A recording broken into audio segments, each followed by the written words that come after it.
En el caso particular de Mendoza, en un tren que nacía en San Juan, pasaba por Mendoza, San Luis, Córdoba, Rufino, tocaba varias provincias y llegaba a Capital Federal.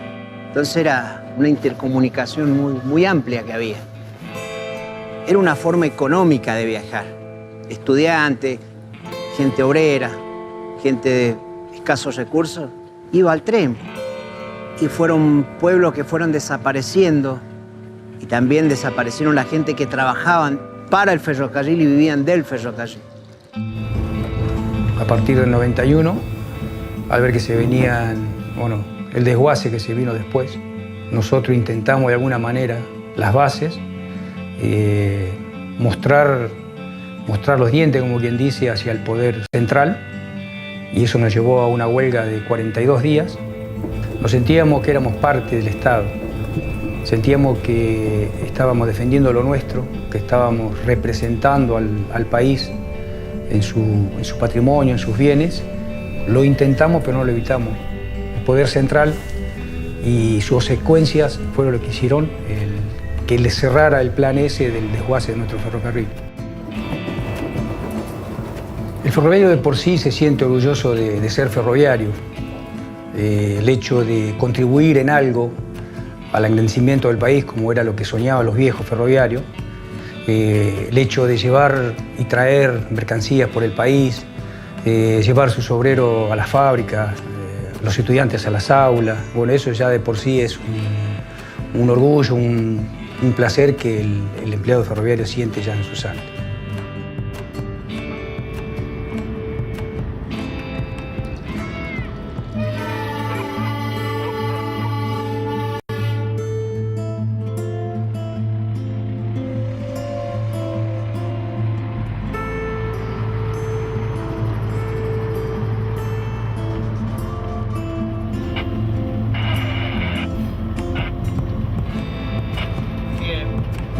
Mi sueño, cortito, que vuelvan los trenes de pasajeros. Gente esperando el tren con alegría, los pueblos que se reactiven por aquello que alguna vez fue el ferrocarril. Ese sería mi sueño.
El 24 de febrero de 1946, en comicios nacionales, el candidato del justicialismo, Juan Domingo Perón, ganó las elecciones contabilizando 1,5 millones de votos, el 56% de todos los emitidos.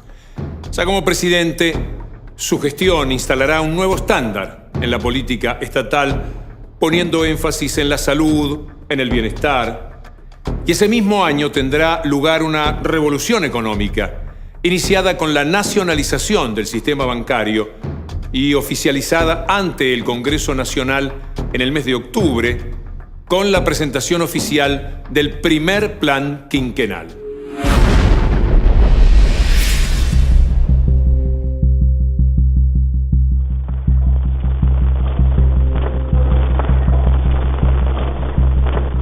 Yo, Juan Perón, juro por Dios Dios nuestro Señor y de estos santos evangelios, desempeñar con lealtad y patriotismo el cargo de presidente de la nación y observar... El triunfo de Perón en 1946 hizo pensar a muchos que su gobierno sería una breve experiencia.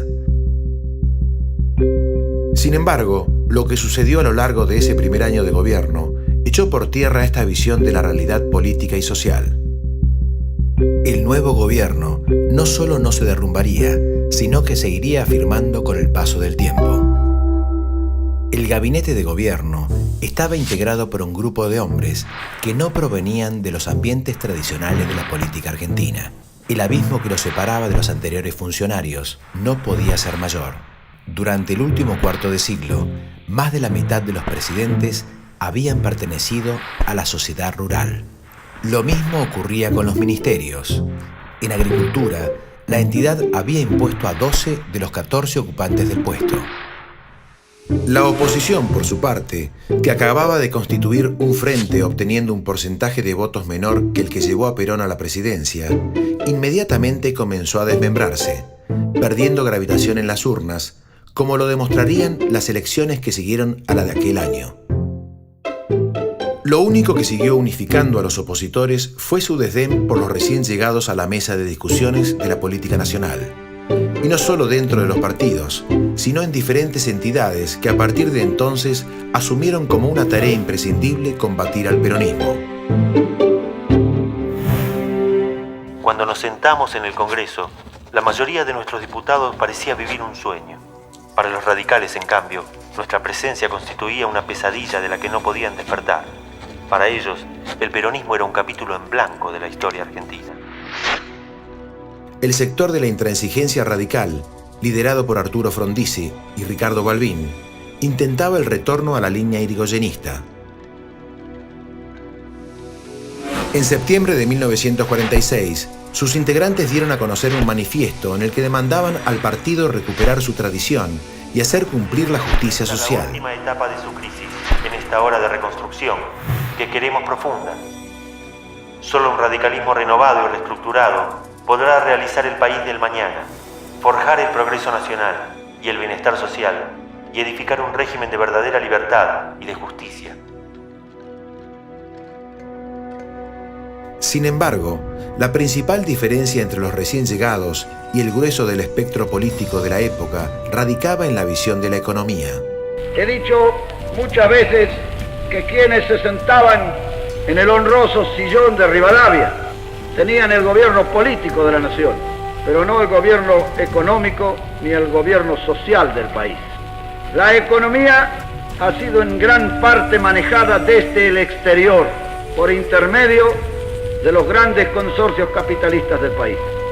Señores, cuando se habla de economía dirigida, yo pregunto, ¿dónde la economía es libre?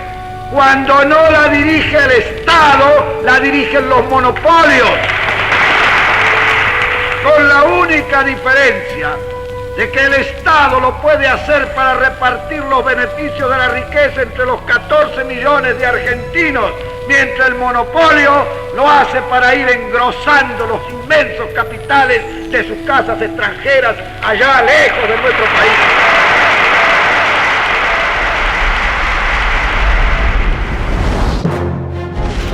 El Poder Ejecutivo decreta la nacionalización de los depósitos bancarios. La medida devuelve al Estado Nacional plena potestad para emitir moneda, regular el crédito y fijar la paridad cambiaria. La nacionalización de la banca se llevó a cabo según el plan de Miguel Miranda, quien propuso a Perón declarar al Central como patrimonio nacional, determinando que el aporte privado de los bancos accionistas fuera reintegrado en bonos del Tesoro Nacional. Esa medida se complementó con la nacionalización de los depósitos. El Banco de la Nación se concentró en respaldar las actividades agropecuarias y de comercio. El Banco Hipotecario otorgó préstamos dirigidos a la construcción de viviendas. La Caja Nacional de Ahorro Postal se dedicó a captar el pequeño ahorro en todas sus formas y a otorgar facilidades para el consumo. A través de la administración centralizada del flujo monetario y financiero, se pudo generar una política crediticia que tenía como objetivo beneficiar la expansión industrial. Con esta política bancaria establecida en el segundo semestre de 1946, la Secretaría Técnica de la Presidencia lanzó un plan de gobierno para el periodo 1947-1951. LRA y LRA1 Radio del Estado, juntamente con todas las estaciones... Este primer plan quinquenal planteaba la necesidad de rever y codificar en un solo cuerpo el conjunto de medidas que afectaban la producción, exportación e importación de bienes industriales, estableciendo un régimen ajustado a la necesidad del país. Juan Perón, quien dará a conocer los principales El objetivo principal del gobierno consistía en consolidar la expansión de la industria liviana y multiplicar los puestos de trabajo como una forma de redistribuir el ingreso por habitante. Perón brindó una serie de charlas explicativas en el Teatro Colón, tanto para trabajadores como para empresarios miembros de la Unión Industrial Argentina. No somos en manera alguna enemigos del capital, y ello se verá en el futuro, que hemos sido sus verdaderos defensores. Es menester discriminar claramente entre lo que es el capitalismo internacional de los grandes consorcios de explotación foránea y lo que es el capital patrimonial de la industria y el comercio.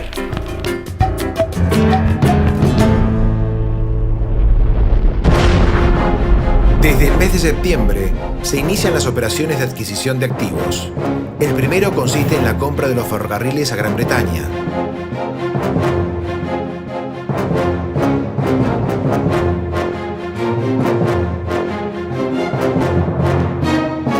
La Unión Telefónica pasó a manos del Estado y al mismo tiempo lo hace la Corporación de Transportes.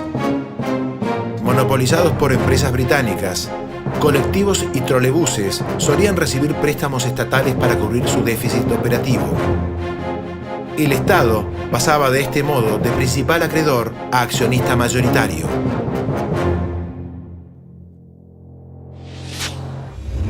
Desde 1943 funcionaba la Dirección Nacional de Energía, creada por iniciativa del coronel Bartolomé Descalzo. 3 años después, será él mismo quien coordine la creación de 4 nuevas entidades.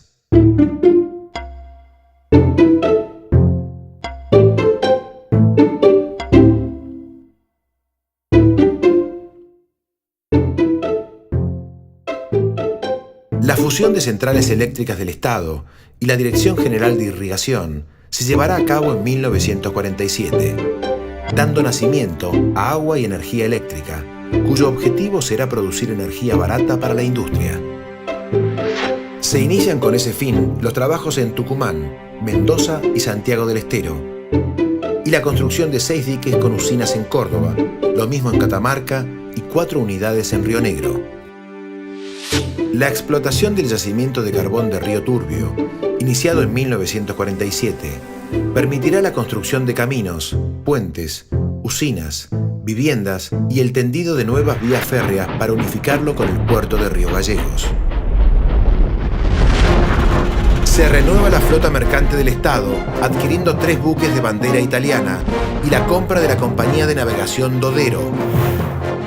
La flota argentina alcanzó rápidamente el 1.200.000 toneladas de desplazamiento, permitiendo que un importante porcentaje del comercio costero se realizara con barcos propios. Se construye un gasoducto que une Comodoro Rivadavia con Buenos Aires.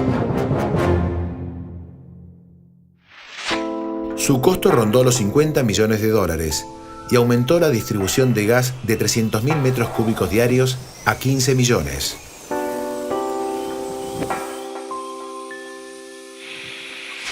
Para la explotación petrolera, se renovó la flota de buques tanque de transporte con la compra de 18 barcos y la fabricación de uno más en el país, el Figueroa Alcorta. La exploración se incrementó sobre Neuquén, Salta, Tierra del Fuego y Mendoza, y se puso en funcionamiento la destilería de La Plata.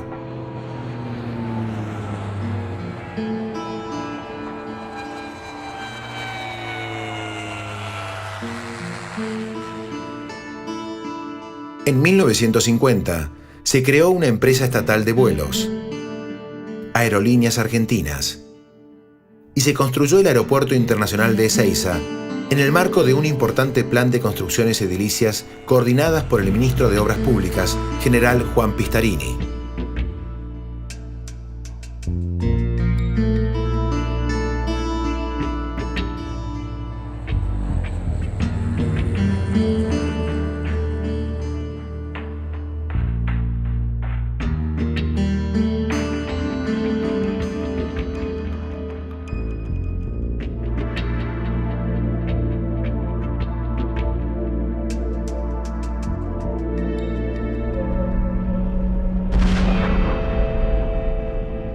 La política económica del justicialismo se basó en tres premisas: liquidación de la deuda externa, conquista de nuevos mercados internacionales y estímulo al consumo interno.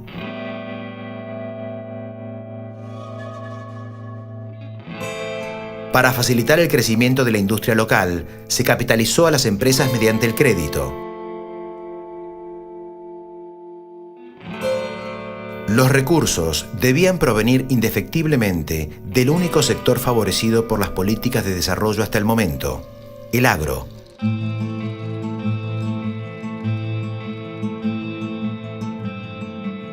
Para eso, se creó en 1946 el Instituto Argentino de Promoción del Intercambio.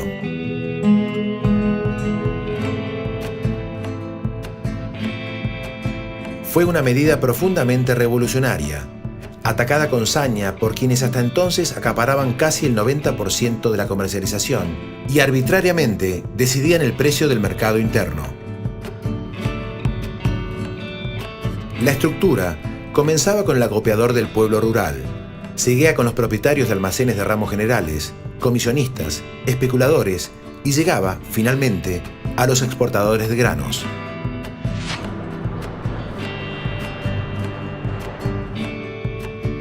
El IAPI fue la respuesta argentina a la estatización de los instrumentos de comercialización en el mundo, que se dio tras la Segunda Guerra Mundial.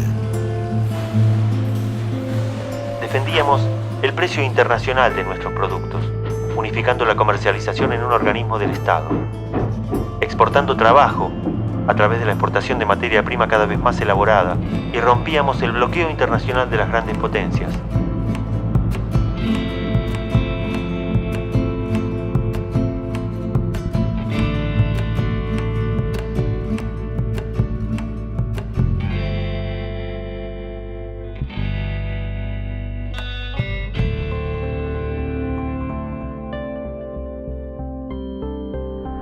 La esencia del nuevo modelo de gobierno ordenado por el justicialismo consistió en el desmantelamiento del Estado conservador de la generación del 80.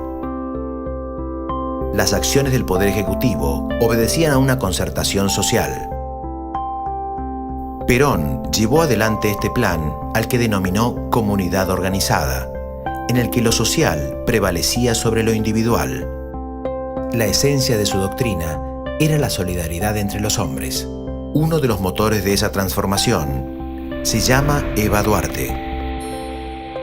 Desde su despacho en la Secretaría de Trabajo, Evita atiende personalmente a quienes peregrinan desde todos los rincones del país, buscando que sus pedidos sean escuchados.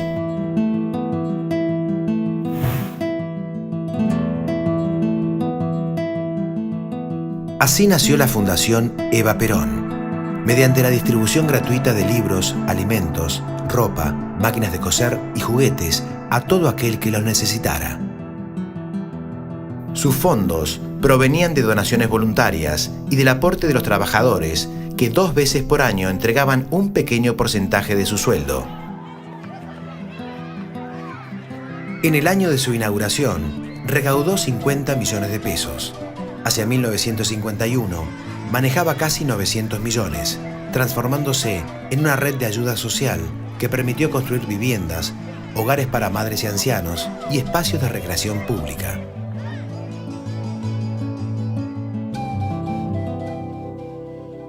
Donde hay una necesidad, hay un derecho.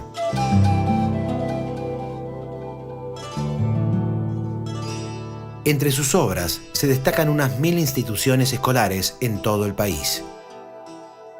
Sus instituciones formaron parte de un plan de acción enfocado en el cuidado de la niñez y la juventud. El plan de turismo infantil posibilitó a miles de niños disfrutar por primera vez de vacaciones, mientras que los campeonatos deportivos infantiles y juveniles permitieron el examen médico de más de 300.000 niños carentes hasta entonces de historia clínica.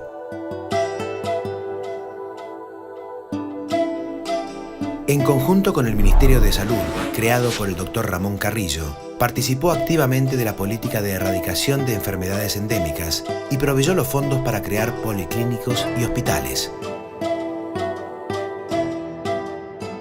Su objetivo era acercar la asistencia médica a los rincones más apartados de la República.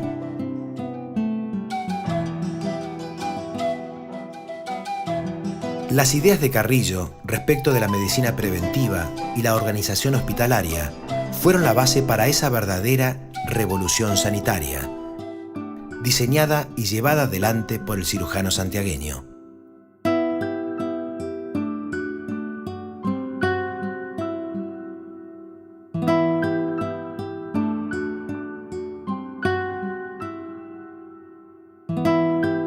Los problemas de la medicina como rama del Estado no pueden resolverse si la política sanitaria no está respaldada por una política social. Del mismo modo, no puede haber una política social sin una economía organizada en beneficio de la mayoría. Solo sirven las conquistas científicas si éstas son accesibles al pueblo.